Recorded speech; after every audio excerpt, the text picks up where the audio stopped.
Hey guys, happy Monday. Are you ready for another Make It Monday video? This is Betsy Veldman and today I'm going to show you how to make a pull strip pop-up flap card. It's just kind of a fun interactive touch you can add to your cards. So let's get started. Alright, so the first thing you're going to want to do is decide on the image that you want to use for your flap. I've got a cute pumpkin here from the new Grins Ghouls set, and I gave him some arms and legs from the new Scared Silly set. So you're going to want to decide on all of that, decide what you want to use for your pop-up flap, and kind of decide on a layout. You can see here I have quite a bit of my card front done already. So it's going to be a lot easier if you stick to just a one layer card. The slider mechanism needs some room to operate on the back side, and so you're not going to be able to sandwich it between layers on the front of your card. It's going to be just a whole lot easier if you just keep it simple and stick to a one layer card. So you can see I have a lot started here. I have my layout decided on. I have some sponging in the background and I stamped my sentiments. So we're kind of ready to get started. I just wanted to show you how this part of the card worked. So kind of decided that my pumpkin guy is going to be right about there. And so what I'm going to do is I'm going to lay him on there where I want him to be, and then I'm going to use a pencil and trace around it.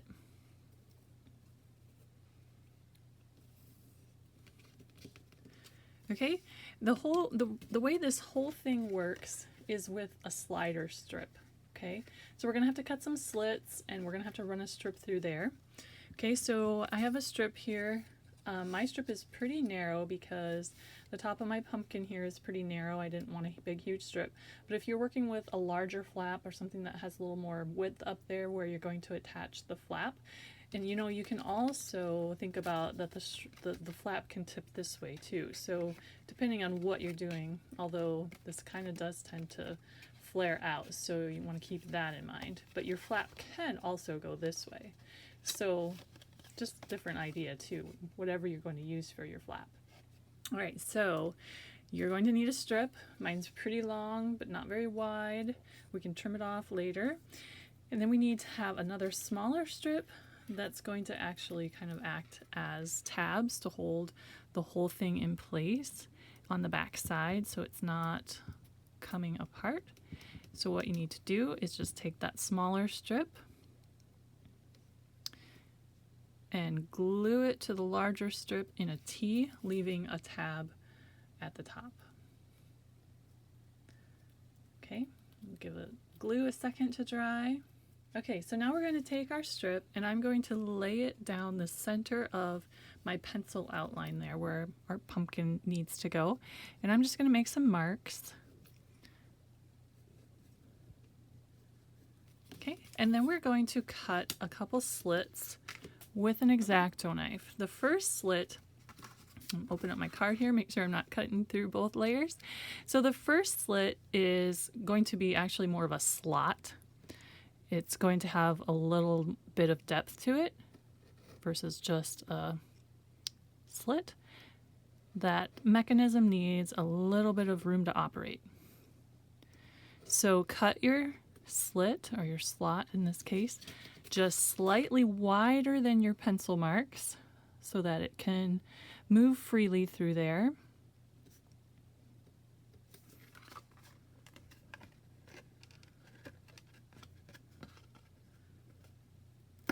Okay, so that's the first one.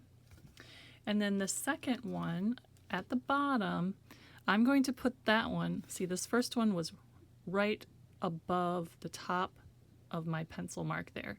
This bottom one is going to be just a slit, and it's going to be inside of my pencil marks, my pumpkin pencil mark that is, wider than my strip pencil marks by just a little bit, but inside of the pumpkin outline, maybe 1/8 of an inch or so.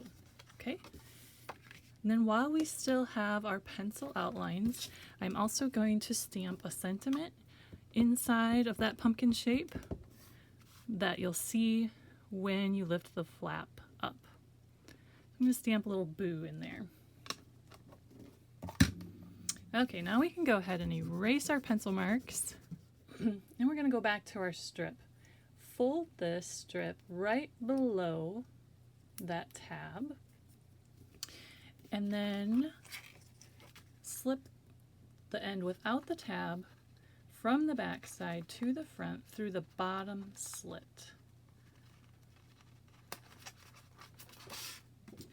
Okay, and then this top one, that tab gets put right through the top slit. So like this. Okay, and this is what's going to operate it, and this will stay in place when our pumpkin is attached, but just so you kind of get an idea of how this, when you pull that, how that mechanism works. Okay, so go ahead and flip it back. We can trim off a good bit of this strip now. I'm going to leave it a little bit so that I can attach my legs to it for my pumpkin. Okay, now we can go ahead and attach our pumpkin. So my pumpkin has this stem at the top, which I think is going to kind of get in the way. So what I'm going to do is I'm going to cut that off.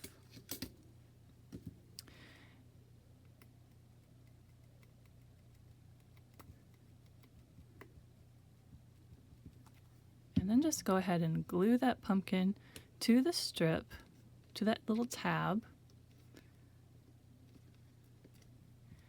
And then I'll attach my stem above that.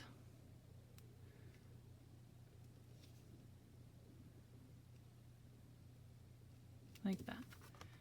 That way when I pull it, my stem is not getting in the way of the flap action. Okay, so then we can go ahead and add the arms and legs. The legs get attached to the bottom part of our pull strip.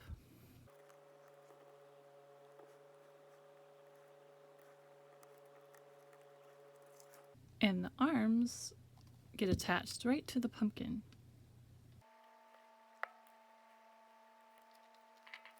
Alright, so there you can see our guy is all ready. You can see the back side is a little bit messy. If you want to clean that up, you can actually just attach another pumpkin die cut to the back side. I'm going to trim off the stem just like I did for my first one. And it's not a symmetrical pumpkin, so I can't flip it so my nice die cut side is showing. But I can at least make it look a little bit neater on that back side by attaching the second die cut. So then you can see it covers up that tab and my little arms, and it just everything looks a lot neater. And there you go. So fun. Alright guys, thanks for joining me. This has been Betsy Veldman for Paper Tray Inc. and happy Monday!